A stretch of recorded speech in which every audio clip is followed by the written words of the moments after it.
दीदी काली की तो मामा का बर्थडे हमें गिफ्ट कौन दबा एटा तो ठीक कथा काली मामा का बर्थडे कौन दबा सरप्राइज गिफ्ट कौन दबा चॉकलेट अरे पगली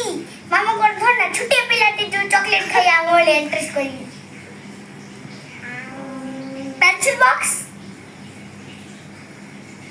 नहीं पा मामा को छोटा पिला पेंसिल बॉक्स लेबे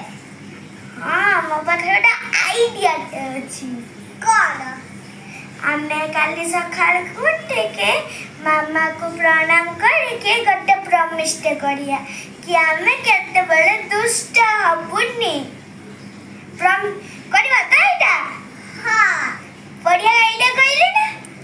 हां प्रॉमिस हमें करवा हमें भल पाठ पढ़ा दुष्ट हबानी मोबाइल देखिबानी किछि बदमाशी काम करबानी एटा तो बेस्ट कथा एटा ठीक अछि करबा एटा मामा देखिले खुशी हो जिवे गुड चलो हमें काली मामा को पुनी गिफ्ट